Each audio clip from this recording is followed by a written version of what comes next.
you identify, you talk about yourself as a man of capability. Correct. Man of courage. Yep. Right? Man of action. Yes. Are you a man of love? I think a lot of those things come from love. Let's analyze this. I think a lot of those things come from love. I think it's very difficult to do nearly anything important if it's not perhaps to a degree driven by love or the desire for love even. I think the reason a lot of men want to become rich is because they want to feel loved or feel important or to matter. I also feel like the reason that a lot of men do the things they do is for love either of themselves or of someone else. I think the reason men go to work is because they love their family. The reason you go to the gym is because you love yourself. I think that love is a very powerful driving force. I certainly feel love. My world is full of love. Like, I would argue I'm one of the most loved people on the planet. Like, if I check my phone, it's just love. Yeah. It's endless emails of people I don't know who love me, endless females who do know me love me, endless pictures of children saying they miss me. Like, I'm a very loved person in a very loved world. I love a lot of people. You love. I absolutely love, but because I believe in myself so strongly, I feel like the way I love them is to have a degree of authority over them. Not in a crazy psychopathic way, but in a I love you, so you should do this. Right. I love you, so act this way. I love you, so don't do that. Almost in the same way a parent loves a child. You love your child, so you don't let them eat candy all day, because you love them. Yeah. I'm like that with everyone in my life, because I see myself as the most competent person on the planet. So I'm like, I love you, I care about you. You shouldn't do this way. Right. Because you may think you know better, but you don't know better than me. I know best, and this is how it should be for anyone I care about. I guess the reason I asked the question is, can you defeat the Matrix by fighting it? Or can you only defeat the Matrix through love? Absolutely, that's a very astute question, and you're asking because you already know the answer. And you already know the answer. Of course, only love can win. Yeah. Only love can win. Yeah. And it's the most powerful driving force on the face of the planet. It always has been. And it's only when people are going to wake up and have a true love for themselves and love for their community and love for their children and love for these things that we're going to start to resist the evil and the Satanism and the insanity which is coming in the world today. But I believe, as a man at least, your love only has value when you're capable. Which is why perhaps I'm so obsessed with capability, because I want my love to have value. We talked about how time has value when you're at a certain echelon. I would also argue that love has value when at a certain echelon.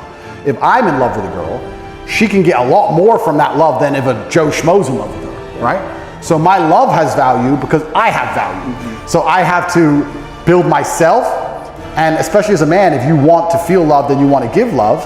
The more capable you become, the more valuable your love's going to be, and that's certainly how we're going to fix the world. So yeah, the answer is love, of course, but it can't just be blind, empty love. It has to be love that is backed by a brutal, harsh capability, which is born in the worst scenarios you're going to endure as a man. And the world at its baseline is a very brutal place. It can be. And I think that becoming comfortable with those scenarios and becoming capable in those scenarios is how you give your love deep, true value. But I think that, yeah, love is the answer. Right, love is the answer. But I don't want to end, love It's hard for you to say. No. It's like the Fonz. No, yeah. love, but we have to make this clear, because most people misunderstand what love is. I understand. No, because you say love is the answer. But not coming from you. I don't think they're going to misunderstand it coming from you. And I guess this is it. Like, maybe this is it. Maybe this is what people want more from you. Yeah. Right? They want your love. They want to feel your love. I see it. Yeah. Right? Like, I can feel it coming off you, but I'm not, like, I see your sense of humor. I see how you work. So I don't feel threatened by you, right? I feel like I understand you in some way, but a lot of people can. And I think that to me is the problem in the world right now, is that people cannot feel the Father's love.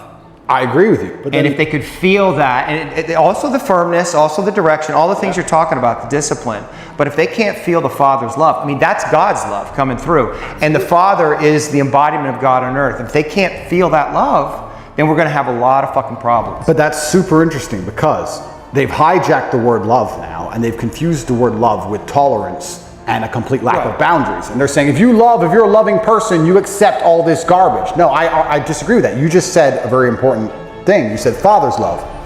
A father's love comes with tests and trials and tribulations. What does a dad even traditionally do for his son? Take him out there, push him in the pool, let him struggle a bit, get him out. Put him on the bike, let him fall over, help him get up. You have to go through the bad things to be rewarded and the bad things to learn. That's how a father typically loves. And a father also loves by saying no. No, you cannot do that. So you nailed it by how society needs a father's love. Completely true. And society has actually hijacked the word love and tried to convince you that you don't need the father's love. Perhaps you need this unconditional love, which is more like a mother's love, if you want to gender it, perhaps.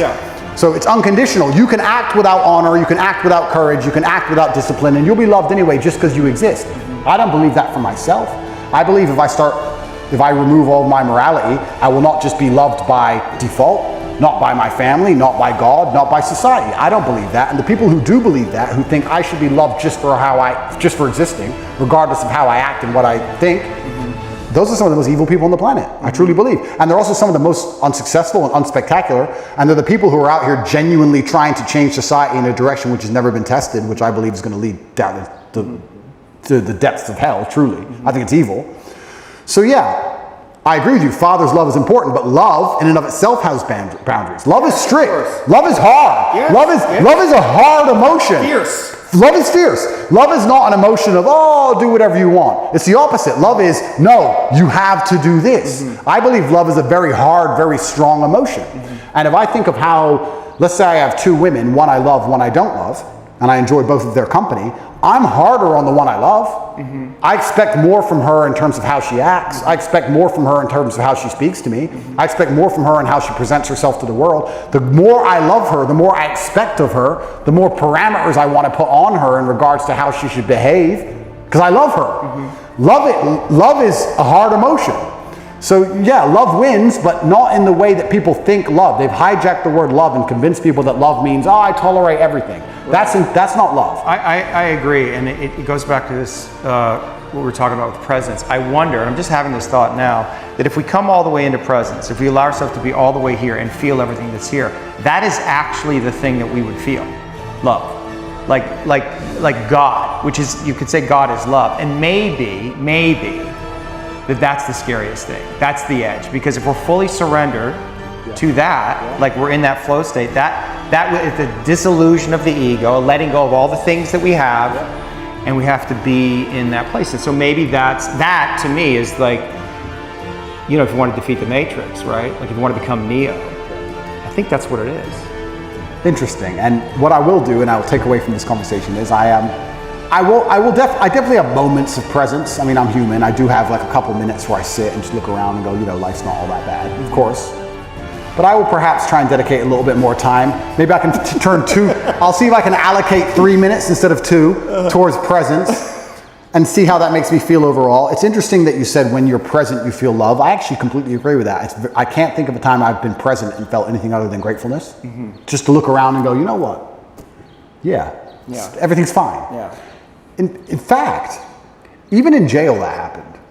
Even in jail, I had moments of presence, and I looked around and go, this is not nearly as bad as like the media is saying it is, and the women on the phone are crying, and everyone's panicking.